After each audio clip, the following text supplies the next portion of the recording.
va parler de récupération. Oui, sujet très important. On est presque des pionniers, nous autres, dans la région ici, du côté de la récupération, avec une mission sociale qui s'appelle les personnes handicapées. Alors, c'est de ça que je vais parler. Bonjour, ici Julie Leblanc. Bienvenue à Découverte du patrimoine, tome 4, volume 4. Aujourd'hui, on a l'immense honneur de recevoir l'ancien parlementaire Yvon Picotte, qui a été ministre et député plusieurs fois. Il est aussi directeur général d'une maison pour aider les gens avec des problèmes de dépendance.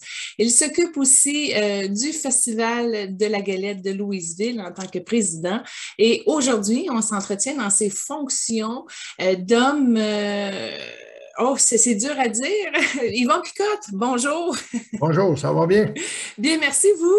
Oui, ça va bien, ça va bien. Alors, j'en rajoute une à ce que oui, vous oui, avez s'il dit. vous plaît, parce que là, je n'ai pas pu compléter. J'en rajoute une, je suis aussi président du conseil d'administration de Soleno Recyclage, qui est situé à Yamachiche, dans le beau comté de Masquinongé, évidemment, et puis qui embauche une soixantaine de personnes handicapées, on dit des personnes à mobilité réduite maintenant, et ces personnes-là travaillent d'arrache-pied, évidemment, pour l'environnement et la récupération. Alors, ça me tentait de vous entretenir là-dessus parce qu'on parle beaucoup d'environnement, on parle beaucoup de récupération, mais il n'y a pas grand personnes qui savent que déjà, ça fait pas mal longtemps qu'on a commencé, nous, dans notre coin, ce genre de récupération-là. Nous aurons bientôt 40 ans d'existence. Alors, 40 ans d'existence, on se recule et ça va dans les années, fin des années 70, début des années 80, où à Yamachiche, dans le comté de Masquinongé, il y a quelqu'un qui a eu la merveilleuse idée de partir à une usine de recyclage. Alors, c'est quoi une usine de recyclage? C'est tout simplement, dans le temps, on était vraiment des pionniers.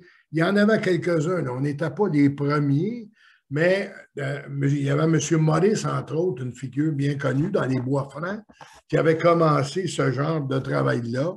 Et il y en avait un peu de parsemé à gauche et à droite, mais pas avec une grosse ampleur, pas avec beaucoup d'informations du côté des gens.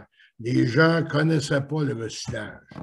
L'histoire du bac bleu, là, c'était méconnu. Et assez qu'à un moment donné, quand l'État a obligé de faire du recyclage, là, le fameux bac bleu, qui accompagnait le bac brun ou noir, et qui, en plus, va s'extensionner encore davantage bientôt, parce qu'il y aura le bac brun qu'on appelle.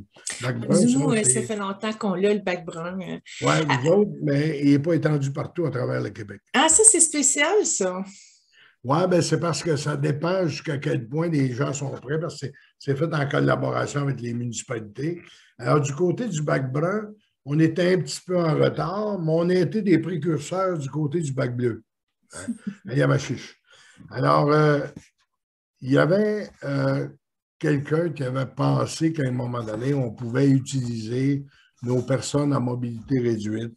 Vous savez, si je me recule à 40 ans passés, là, les personnes qu'on disait personnes handicapées. Exemple des trisomiques 21 ou... Oui, c'est ça.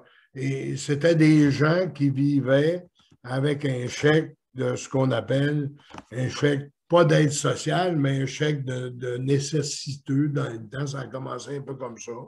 Et puis on disait, bien, il faut que ces gens-là aussi vivent. Hein. Ça fait que l'État a envoyé un chèque aux personnes qui étaient incapables de travailler ou d'avoir un travail normal. Alors, dans le temps, quand on a commencé ça ici avec M. Carbonneau et d'autres, là, un groupe de personnes, on a dit, les personnes à mobilité réduite sont capables de faire d'avoir des emplois où ils sont capables de faire des choses. Hein. Ça fait qu'on a décidé de les emmener en récupération. Et là, on a bâti une usine qui s'appelait dans le temps RCM, Récupération Mauricie, qui s'est associée après un certain temps avec les maires de la région. Hein? D'ailleurs, dans la région ici, on a eu, on se rappellera, là, la fameuse saga là, de la récupération, là, puis ce qu'on appelle les vidanges dans le temps, là, qui était autre chose de la récupération. À Saint-Étienne-des-Grès, il y a eu un site d'enfouissement sanitaire qui était opéré par Waste Management et une compagnie multinationale. Et pour avoir un petit peu plus de sécurité, pour être sûr qu'on contrôle bien nos affaires, les maires avaient décidé d'acheter Waste Management et si vous voulez, de municipaliser un peu ce circuit-là.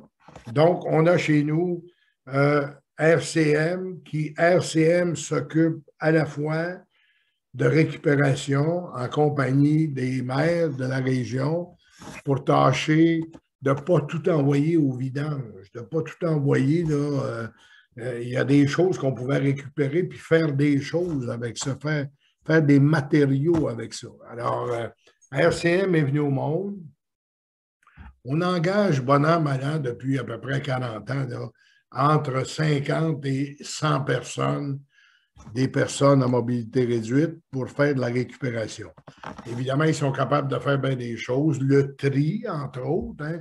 Qu'est-ce qui est bon, qu'est-ce qui n'est pas bon, qu'est-ce qui va dans les récupérations, parce que la difficulté qu'on a dans la récupération, là, c'est d'avoir en même temps des choses qui se retrouvent dans le bac bleu, mais qui n'ont pas d'affaires là. Exemple, le styromousse. Oui, le styromousse. Il y a un bout de temps aussi, là, exemple, les gens pensent que parce que c'est une boîte de carton dans laquelle on se retrouvait quand on se faisait livrer des pizzas, que ça allait en récupération. Ça n'allait pas en récupération parce que c'était souillé. Hein? Souvent, la pizza souillait évidemment la boîte de carton. En tout cas, on faisait une foule de choses comme ça. Ça a commencé il y a 40 ans. On a passé au travers bien des crises parce que, d'abord, c'est un organisme sans but lucratif. Hein? C'est un organisme qui a joué deux rôles importants. Habituer les gens à faire de la récupération, puis en plus de ça, une mission sociale importante, faire travailler des personnes qui veulent gagner leur vie, qui veulent avoir le cœur, qui sont honorables pour gagner leur vie aussi, mais qui ne sont pas nécessairement embauchables ou que les gens ne veulent pas embaucher dans des commerces ordinaires. Alors, on a dit, il y a spécifiquement des choses que ces gens-là peuvent faire et nous autres, on a cru à cette mission-là. Alors, on s'est retrouvé avec deux choses importantes, faire de la récupération, protéger notre environnement et en plus de ça, faire travailler des gens qui, si on n'avait pas trouvé ce genre de truc-là pour les faire travailler, recevraient assis dans la maison chez eux un chèque pour tâcher d'assurer leur subsistance. Mais là, vous êtes là, excusez-moi, vous êtes là depuis le début? Vous êtes à même l'organisme à but non lucratif? Non, depuis le début, moi, j'y ai participé parce que j'étais député. Okay. Alors, j'ai facilité des choses, j'ai facilité des contacts avec l'État parce qu'un organisme sans but lucratif, ça a toujours besoin du politicien. Hein? Parce que les gens, évidemment, on n'est pas là pour faire de l'argent, un organisme sans but lucratif. On est là pour rendre des services puis faire quelque chose de bien pour la société. Alors, moi, j'étais là au début, là, mais comme représentant du peuple. Puis, évidemment, c'était pas tout le monde, puis c'était même pas tous les députés dans le temps qui croyaient à ça. Là. Mais moi, j'ai toujours cru que, évidemment, il fallait un jour faire de la récupération. Combien de choses qu'on jette à la poubelle qui n'ont pas d'affaires là, et combien de choses on pourrait éviter de jeter à la poubelle. Oui, tout à fait, parce que, exemple, le verre se recycle 25 fois, tu sais, c'est important, là. C'est important, d'ailleurs, là, on en est rendu à cette étape-là. Alors, si je vous parle de ça, quand on regarde depuis 40 ans, on a commencé par recycler du papier, des choses comme ça, des embouts là, pour les papetières, pour le nettoyage de ça. Là, on en est rendu plus loin parce qu'il y a des gens qui ont fini par mettre des choses, et c'est là que j'étais rendu, à l'intérieur du bac bleu qui n'ont pas d'affaires là. Hein? Exemple, le verre a été mis là, mais en principe, il n'aurait pas dû aller là parce qu'on ne savait pas trop quoi faire avec du verre. Hein. Un autre point, c'est que, comme je disais tantôt, puis on l'a souligné, il y a des articles qui ne vont pas là. Alors, c'est pour ça qu'il faut qu'il se fasse un tri, puis nos personnes handicapées font la séparation de ça, puis ils préparent le terrain pour avoir des bons matériaux là, pour être en mesure de faire d'autres choses. Après ça, il s'est développé là-dedans toutes sortes de choses. Aujourd'hui, on fait du tuyau de plastique avec la récupération. On en est rendu là, là. À Soleno Recyclage, là, on est rendu on fait des granules avec le recyclage, avec les contenants de plastique, avec les contenants de lait, avec du papier. On fait des granules. Ces granules-là font des tuyaux qu'on utilise chez les agriculteurs et qui ont un temps de vie d'au-delà de 100 ans. Alors, quand on regarde ça, là, avant, on faisait des ponceaux, des tuyaux en ciment. Là. Les ponceaux et les tuyaux en ciment, quand ils ont fait entre 50 et 60 ans, 65 ans, c'est le maximum qu'il faut échanger. Tandis que le tuyau de plastique qu'on fait chez Soleno, bien, Soleno, lui, il va enfouir ça dans la terre, puis ça va durer au-delà de 100 ans. Ça dépasse 100 ans dans la majorité des cas. Alors, tout de suite en partant, une grosse économie pour l'environnement. Deuxième des choses, bien, évidemment, notre mission sociale. Et quand je dis que les gens ont voulu faire de l'éducation beaucoup là, pour dire aux gens qu'est-ce que vous devez mettre là-dedans, qu'est-ce que vous ne mettez pas là-dedans. Je me rappelle qu'on avait eu un problème particulier avec la ville de Yamachiche, là, dans le sens que à Yamachiche, on était trop propre pour le système d'eau à Yamachiche. On envoyait notre eau dans les égouts de Yamachiche, puis on sait très bien que les municipalités vont mettre des produits là-dedans, des bactéries pour tâcher de faire en sorte d'épurer dans ces eaux-là. Et nous autres, quand on arrivait avec notre eau, parce que je vous donne un exemple. Vous essayerez ça chez vous. Là. Quand vous prenez un contenant de savon liquide pour laver la vaisselle, essayez de le nettoyer jusqu'à temps qu'il n'y ait pas de brou qui sorte de dedans. Alors, les gens, ce qu'ils faisaient généralement, ils avaient fini, là, ils l'égouttaient un peu, puis ils n'en sortaient plus. Alors, ils tiraient ça à la récupération. Nous autres, quand on faisait le lavage de ça pour faire des granules, bien, évidemment, le savon qui restait là-dedans, même si c'était pas grand-chose, là, détruisait les bactéries de la municipalité. Alors, il a fallu tout de suite là, commencer à penser d'avoir un système de traitement des eaux en plus. Alors, il s'est fait du millage beaucoup depuis ce temps-là. Et juste éduquer la population pour savoir ce qu'ils doivent. Puis c'est des questions qu'on se fait poser régulièrement, même encore aujourd'hui. Les gens disent on veut bien récupérer, mais qu'est-ce qui va dans la récupération et qu'est-ce qui ne va pas dans la récupération? Évidemment, moins on amène des choses qui ne vont pas là-dedans, plus c'est facile pour nous autres de travailler ce matériel-là puis d'arriver à quelque chose qui est rentable. Mais on ne peut pas dire aux gens non plus, ben, empêchez-vous de mettre quelque chose dedans si vous pensez que c'est de la récupération, sous prétexte qu'on aime mieux que vous fassiez qu'il y ait des choses qui ne soient pas conformes puis qu'on les enlève, nous autres, avec nos travailleurs, que de mettre uniquement ce que vous croyez être conforme puis de mettre des choses qui pourraient être bienvenues chez nous puis qui vont tout simplement accueillir des ordures ménagères. Alors, on s'est retrouvé avec cette situation-là. Mais quand je regarde ça au bout de 40 ans, là, on a eu des bouteilles, là, du verre. Hein? Bon, du verre, c'est. Les gens tirent ça dans le panier. Ça se casse, effectivement. Ça se casse. On a fini par avoir quelqu'un qui venait chercher ces ingrédients-là pour en faire autre chose.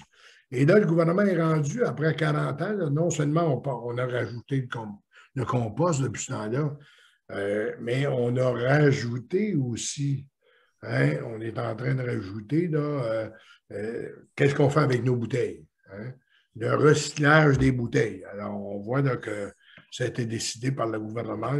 D'ici un an, là, on sera obligé, là, avec les bouteilles de vin, entre autres, parce qu'on sait qu'au Québec, le vin est devenu quand même un ingrédient important. Là. Les gens consomment beaucoup de vin, ce qu'on ne consommait pas avant, là, mais un petit vino avant le repas, puis des choses comme ça. Alors, il y a tellement de bouteilles que là, on en est rendu à avoir une consigne qui va traiter davantage ces choses-là. Si bien que quand je regarde ce que je faisais il y a 30 ans passés, quand je sortais mes vidanges, comme je disais dans le langage, là, j'en avais une coupe de poubelle. Hein. Aujourd'hui, là, je regarde ça, là, j'ai mon bac de récupération. À côté, j'ai ma poubelle pour mon bac pour les ordures ménagères. Les ordures ménagères, la plupart du temps, c'est à moitié du bac que j'envoie. Et la récupération, souvent, il y a plus de choses dans la récupération qu'il y a dans les poubelles pour les ordures ménagères. Parce que les ordures ménagères, au site d'enfouissement sanitaire, là, il y a des choses, ça prend 3000 ans avant de se détruire. Là. Puis des fois, ça ne se détruit pas. Là. Exact. Puis des fois, c'est dangereux c'est prohibitif pour l'environnement. Alors, chez nous, on a fait ça. Maintenant, on a eu des moments difficiles dans la vie, puis c'est pour ça que ça m'amène à penser aux choses, des fois, qu'on peut faire avec un peu d'ingéniosité. On a eu des moments difficiles, un organisme sans but lucratif. La journée où il n'y a presque plus de papetière, on ne peut plus nettoyer les embouts parce que les embouts, il n'y en a plus ou il y en a peu. Hein? Ça nous a permis peut-être d'aller chercher du carton. Hein? Vous avez vu souvent comme à Yamachiche, un RCM qui existe encore. Un RCM va faire du déchiquetage de papier. Hein? On a un service à RCM qui se promène de paroisse en paroisse pour aller voir les commerçants, les marchands, les gens qui ont beaucoup de paperasse, puis dire, on va aller vous les déchiqueter. Les documents comme confidentiels, comme les gouvernements se servent beaucoup de RCM pour RCM où on n'est pas les seuls à faire ça, là, mais pour faire le déchiquetage des rapports d'impôts, entre autres, après un certain temps. Moi-même, à Lanoraie, au centre de toxicomanie, là, je suis obligé de détruire les dossiers après 5 ans. Après 5 ans que j'ai des dossiers, je suis obligé de les détruire, de les déchiqueter, de m'assurer qu'ils ont bien chiqueté, parce qu'ils ont bien été déchiquetés, parce qu'il y a des renseignements nominatifs, il y a des renseignements personnels là-dedans que les gens n'ont pas d'affaire à savoir. Alors, c'est cadenassé, ça. C'est dans un endroit où personne n'a l'autorisation d'aller là, sauf une personne. Puis moi, à tous les ans, j'amène à RCM des dizaines de boîtes de documents où je les regarde faire pour déchiqueter mes documents pour être sûr qu'on ne retrouve pas ça sur le coin de la rue le lendemain matin. Alors, ça, c'est une partie. On a eu des difficultés, c'est ça que j'étais en train de vous dire. Alors, quand il est arrivé le temps de s'ajuster, à un moment donné, j'ai réussi à convaincre le gouvernement, et ça, c'est une expérience pilote. C'est la seule qui existe au Québec. Hein. J'ai réussi à obtenir du gouvernement de Mme Marois, dans le temps, la possibilité de nous associer à Yamachiche, où on faisait la cueillette, où on faisait la cueillette de la récupération directement, là, et où on faisait des produits de plastique, là, à m'associer avec Soleno. Soleno, ça, c'est une compagnie très prospère qui travaille beaucoup depuis longtemps pour l'environnement. Et ils ont rajouté, évidemment, en même temps, en s'associant avec nous, la défense de la mission des personnes handicapées pour travailler, des personnes à mobilité réduite. Et ils sont exemplaires, Soleno, là-dessus. Là. Ils comprennent très bien nos employés parce que ce n'est pas toujours facile de travailler avec des gens d'abord, qui sont qui sont peut-être moins rapides que d'autres, mais qui font un travail extraordinaire. On s'est associé avec un privé. Un organisme sans but lucratif avec un privé, ça ne s'était jamais vu au Québec. Et depuis ce temps-là, on fait une usine. On a l'usine qui fonctionne très bien à Yamachiche. Ça s'appelle Soleno Recyclage. Soleno Recyclage produit des centaines de tonnes de plastique, d'échiquettes, etc., qui va faire en sorte qu'on fait des granules. Et Soleno achète toute la production qu'on a là, en termes de tuyaux, puisque Soleno est un grand vendeur de tuyaux de plastique à travers. Soleno a des usines dans 3 ou 4 provinces canadiennes en plus. Puis il y a des usines, évidemment, au Québec. C'est des gens de Saint-Jean-d'Iberville qui ont des poiriers, là, qui ont ça. Avec leur enfant, évidemment, c'est exemplaire là, comme industrie, si vous voulez, là, pour traiter à la fois l'environnement, puis satisfaire les normes d'environnement, puis aider la communauté avec nos personnes handicapées. Et ils achètent ce produit-là, qui font des tuyaux, ce qui permet que tout le monde travaille, tout le monde sont heureux. Et à partir de ce moment-là, ben, ça vient solutionner pas tous les problèmes, mais ça solutionne beaucoup de problèmes à l'avantage, évidemment, de la planète, en plus, en faisant travailler des gens. Oui, et puis des gens qui ne sont pas capables nécessairement de se trouver des emplois dans le système, là. Pardon? Des gens qui ne sont pas nécessairement capables de se trouver des emplois dans le système. Les gens, en plus, souvent, ces gens-là, en partant, là, personne ne voulait embaucher ces gens-là parce qu'ils disaient ben, c'est une personne qui est handicapée, puis elle ne donnera pas le rendement. Sauf que au moment où on était un petit peu en difficulté puis qu'on s'est associé avec Soleno, là, moi, j'ai vu des gens qui venaient me voir, ils voulaient tellement travailler, ces gens-là, là. Ils me disaient, parce que je les rencontrais partout dans mon milieu, là, parce que j'ai tout piloté mon milieu, puis ils disaient M. Picotte, on va-tu perdre notre emploi? On ne veut pas perdre notre emploi. C'est quelque chose, la dignité de travailler. Hein. C'est des gens qui ne refusent pas, c'est des gens qui veulent travailler, qui aiment travailler, puis qu'on arrête de pointer du doigt, puis qui sont comme monsieur et madame tout le monde dans la société. Alors, chacun a ses possibilités de faire des choses intéressantes, puis ces gens-là étaient laissés pour compte. Alors, on a réussi à faire ça, et c'est pour ça qu'on est heureux, nous autres, de se vanter que depuis 40 ans, on pense environnement, on pense planète, on pense à aider une mission qui est comme des personnes en mobilité réduite pour leur donner le soin de gagner leur vie honorablement. Et ils nous rendent bien parce que c'est des gens fiables. Et finalement, ben, ça fait une communauté qui se prend en main, puis une communauté qui réussit bien. Alors, on est heureux. C'est pour ça que je suis heureux de vous en parler aujourd'hui. Et on recycle tout, hein? Les masques à COVID, les batteries, le styromousse, il y a des bacs de recyclage pour tout ça. Est-ce que ça va jusque-là, tout ce qu'on peut recycler? Oui, ça va. À peu près tout est recyclable quand on regarde ça. Là. En tout cas, est départageable. Là, tu sais, là, il y a des choses que... Il y a des... Aujourd'hui, là, on ne laisse pas aller quoi que ce soit sans qu'il y ait une certaine forme d'utilité, puis on va en découvrir encore d'autres.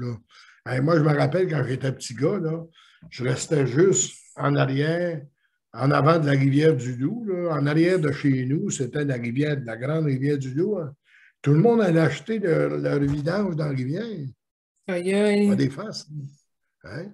Tout le monde allait acheter c'était à la mode. La mode, c'était de prendre nos vidanges qui étaient dans une boîte de carton, tirer ça dans la rivière, ça s'en allait, je ne sais pas trop où.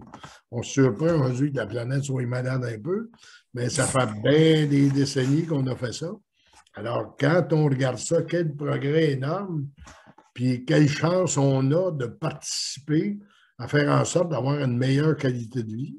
Oui, tout à fait, parce qu'on regarde des civilisations, exemple, aujourd'hui en 2021, là, la République dominicaine, ils ont un manque d'argent pour investir dans un système de recyclage, puis là, ben, ça jette tout dans l'océan, puis où ce que ça peut, tu sais. Fait que c'est le fun qu'on a évolué ça, au moins, notre conscience écologique au Québec. Puis là, depuis 40 ans, ça aussi, on apprend des choses, parce que moi, je me rappelle, dans les années 2000, ça commençait à rentrer le bac bleu, là. Fait que c'est le fun que ça avait commencé avant. Puis ça fait quoi de savoir que le mouvement qu'on a investi pour dans le fond, innover la cause environnementale avec le recyclage des contenants qu'on utilise, parce qu'à l'épicerie, ce n'est que ça, des cacanes, des pots de plastique ou des pots de verre ou en carton. Mais c'est ça, fait qu'à un moment donné, comment qu'on arrive à vivre de ça, là? Ben, il y a un gros chemin qui s'est fait. Hein. Là, comme on est rendu, là, tu sais, je me rappelle quand on a dit on n'utilisera plus telle chose dans les supermarchés, il reste encore bien des choses à faire. Là. Tu sais, quand on met de l'emballement par-dessus emballement avec des petits plats, puis ces choses comme ça. Mais de plus en plus, on prend des choses qui ont été recyclées pour les emballer là-dedans. Tu sais, je regarde les sacs, entre autres, là, c'est fait avec du papier recyclé. Quand je vais, moi, m'acheter pour mon ordinateur et pour mon imprimante du papier, là, je prends du papier recyclé. Tu sais, on a fait beaucoup de chemin. Alors, être capable de réutiliser ces choses-là. Le seul problème qu'on a, puis ça, ben, c'est pas pareil d'être réglé parce que, tu sais, quand on parle de la planète, là, c'est grand, là. La planète, c'est gros, là. C'est immense, là. Et malheureusement, on n'est pas tous rendus au même niveau. Non, c'est ça. Et dans les pays pauvres, là, c'est dommage parce que ça, c'est un autre débat qui n'est pas pareil de se réaliser, mais comment se fait-il qu'on ait tant d'aisance que nous autres, on mange trois, puis des fois quatre repas par jour, puis qu'à des places, ils n'ont pas, les enfants crèvent de faim. Il n'y a pas une bonne répartition. Moi, je verrais probablement pas ça, une harmonie un petit peu plus forte de ce côté-là, à cause de mon âge, mais il reste que tant mieux si on fait des gains, puis on l'a avec la pandémie, là, hein. On est capable de se payer des vaccins, nous autres, là, mais il y a des places, ils n'ont pas de vaccins. Qu'est-ce qui s'en vient un peu côté recyclage, vu que vous êtes au fait de ce qui se passe maintenant? Bien, évidemment, ça va toujours progresser de ce côté-là. Là, on vient de faire un pas encore vis-à-vis concernant le verre, là. Mais il y a encore beaucoup d'éducation à faire du côté du public. Parce que le public, oui, il est plus attentif à ça, là, mais ils ne sont pas encore assez connectés là, sur tout ça. Et le gros défi qu'on a, je l'ai effleuré tantôt, là, c'est on achète beaucoup d'affaires de la Chine, nous autres, sites, hein? Ben, tu as dit qu'en Chine, l'environnement, c'est pas fort fort, là. Ils se sont purifiés depuis un certain temps parce que tous les résidus qui ne passaient pas ici au Québec, ils achetaient ça en Chine, puis ils faisaient toutes sortes de choses. Mais tu sais, il y a un paquet de pays, là, et c'est ça qui va être le plus dur au niveau environnemental. Ça a pris du temps, puis ça prend encore du temps à voir tous des pays qui sont industrialisés, là, à faire en sorte qu'il y ait une espèce de rapprochement. Mais il en reste encore trop, là, qui n'ont pas de soucis pour ça. Et puis, bien souvent, on a beau ici faire tous les efforts nécessaires. C'est à l'autre bout de la planète qui n'en font pas d'efforts partout. Ben, ils continuent à polluer quand même, puis on avance à pas de tortue. Alors ça, c'est le gros défi. Je ne sais pas comment ils vont faire pour faire ça. Et même nos politiciens, avec la résistance qu'ils ont frappé, là, ils ont de la misère à atteindre les objectifs. Parce que c'est toujours la même fin. C'est qu'à un moment donné, ben, si tu perds des jobs à cause que tu es plus soucieux de l'environnement, ben là, les politiciens ont toujours peur de dire, ben moi, là, on va mettre du monde au chômage pour l'environnement. Mais de plus en plus, ils sont conscientisés. Quand on regarde là, avec l'histoire des automobiles là, électriques, là, on n'aura pas le choix. C'est une obligation. il ne se vendra plus rien que de ça dans 10, 15, 12 ans d'ici. On va dire que c'est loin. Mais avant, on ne voyait pas le bout du bout là, non plus. Là. Tandis qu'au moins, on fait des pas de géants. Mais comme je vous dis, ce qui est le plus difficile, ça va être d'aller chercher le plus de monde possible à travers la planète pour qu'on tire tout dans le même sens. Parce que si on ne tire pas tout dans le même sens, on va nettoyer ce bout de site, mais ils vont nous salir par l'autre bout. Oui, oui, c'est ça, exactement. Puis même ici, il y a beaucoup de gens, peu importe, on remarque ça dans les plus vieux, puis on remarque ça aussi dans les jeunes négligents, là. Il y a beaucoup de gens qui jettent encore beaucoup trop à la poubelle. Est-ce que ce serait de réglementer, exemple, le poids des poubelles pour permettre justement aux gens de les inciter à recycler plus? Ben, ils ont failli à un moment donné faire en sorte qu'il y ait des inspecteurs de poubelles. Mais tu sais, la population complète n'était pas encore ouverte à ça. Parce que ça aurait été épouvantable, là, faire en sorte que ça n'a pas de bon sens, là, que ça serait arrivé. Là. Ça fait que tu passes dans ta cour quelqu'un, puis il ouvre les poubelles, puis il regarde, ouais, si tu as mis ça dans la bonne poubelle, maintenant si tu as mis ça ailleurs, ça fait que c'est pas bien intéressant. Mais en tout cas, c'est ça la réalité. Puis le changement de culture, comment il s'est fait? Comment que ça s'est mobilisé justement la culture du recyclage? Moi, je pense que quand ils ont arrêté, personnellement, là, moi, au début, ils ont fait des coups d'éclat, là, épouvantables, là, si bien que on se rappelle tout le monde, on était presque insultés dans les ouais, grimper en quelque part, puis arrêter de fermer quelque chose en quelque part, puis faire des gestes d'éclat. Là. Maintenant, à longue, ça les desservait plus que d'autres choses. Et maintenant, tout ce qu'ils ont fait, c'est qu'ils sont maintenant un petit peu plus rationalisés de ce côté-là. Tu n'en vois plus beaucoup de gestes d'éclat, mais tu vois des gens qui font de l'éducation. Et moi, je suis persuadé, là, c'est vrai que j'origine du monde de l'éducation, mais je suis persuadé, moi, je ne sais pas, avec des coups d'éclat ou de la poudre aux yeux qu'on fait avancer une cause, c'est tout simplement en s'adressant à l'intellect des gens, puis dire voici, puis tout ça. Et on peut donner un paquet d'exemples, parce que c'est la même affaire que t'as beau aimer les roses dans la vie, au printemps, si tu tires sa rose pour l'avoir plus vite, tu vas l'arracher et tu ne l'auras pas. Yvon Picotte, merci infiniment de ce partage vraiment intéressant. C'est toujours bien de concilier environnement et social aussi, aider la population plus défavorisée à pouvoir se réaliser.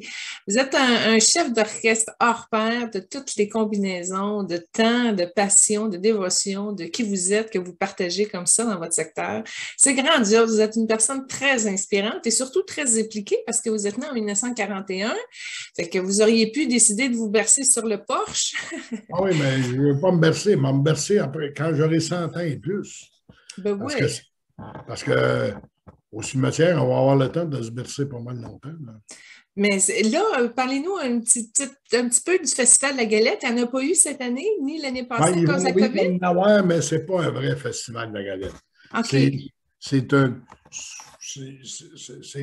On va avoir un événement qui va se tenir uniquement sur un territoire, dans un champ, avec quelques kiosques, puis tout ça, puis des spectacles, mais avec la santé publique et un paquet de réglementation. Donc, autrement dit, c'est un prix coco qu'on nous donne un peu pour tâcher, parce que le monde a hâte d'en avoir, mais il n'y aura pas de circulation dans les rues à Louisville, des rues fermées, etc. Des parades de voitures? Des parades, il n'y aura pas ça. Parce qu'il va y avoir juste des enclos là, sur un terrain où les gens vont pouvoir venir au spectacle avec le passeport vaccinal, puis etc. Ça fait que, mais au moins, depuis 2 ans qu'il n'a pas, les gens ont commencé à tirer à la langue un peu. Ça fait que ça va nous donner un petit goût. C'est à quelle date à peu près? Ah, on a gardé les mêmes dates. C'est-à-dire que la fin de semaine, ça se termine la fin de semaine la veille de l'Action de grâce, puis ça commence l'autre fin de semaine avant. Du vendredi au dimanche, au lundi de l'Action de grâce. Le vendredi, le dernier vendredi, pas le dernier vendredi, je n'ai pas la date exacte en tête, là, mais quand on repart de l'Action de grâce, puis on recule de 12 jours à peu près. Bon, l'Action de grâce, c'est le 11, lundi le 11 bon, octobre. ça va commencer à peu près vers le 30, vers le vendredi, je pense, le 30 septembre. C'est 2 semaines? Oui. C'est vendredi le 1er octobre. Oui, c'est 2 fins de semaine. OK. 1, 2, 3 octobre, puis 9, 10, 11 octobre. Alors, ce qu'on va faire, il va y avoir des spectacles le premier vendredi, le samedi, il va y avoir des activités le dimanche. Après ça, il va y avoir l'autre fin de semaine, il va y avoir un spectacle le vendredi, le samedi, puis ça va se terminer le dimanche, la veille de l'Action de grâce. Alors, on se rend tout simplement sur le site à Louisville. OK. Il y a un terrain là, sur le boulevard Est, c'est bien indiqué, où on peut réunir jusqu'à 5000 personnes. Donc, ça va être, à comparer à la coutume, ça va être plus petit, mais au moins, ça va nous donner une réalité qu'on est parti sur le bon bord. Votre galette à sarrasin préférée, c'est laquelle? Dans le sens, est-ce que c'est nature avec du beurre, du sirop d'érable ou avec du bacon, des saucisses, du fromage? Je les ai toutes essayées parce que la galette de sarrasin, ça se mange avec n'importe quoi. Moi, ma préférence, c'est du beurre et du sirop d'érable. Ah oui, c'est ça coche, hein? mais ici, là, on fait des galettes dog durant le festival de la galette. Là. On fait des galettes dog. Il y a des gens qui achètent, ils se mettent des saucisses hot dog. Et puis, ma batterie est faible. Ils se mettent des saucisses hot dog. Et puis, en plus de mettre des saucisses hot dog, ben, ils font ça avec une galette à la place. Puis la galette fait en sorte que ça fait comme un hot dog. Ils mettent de la galette de la moutarde. Puis d'autres font. Alors, on a mangé ça avec n'importe quoi. En tout cas, merci pour tout ce que vous avez fait, autant au niveau de la faune, si on reprend l'anecdote d'une chronique passée où vous avez aidé la loi avec le braconnage. En tout cas, c'est magnifique tout ce que vous avez réalisé, M. Picotte. Merci infiniment. Merci. Alors, au mois prochain. Parfait. Salut.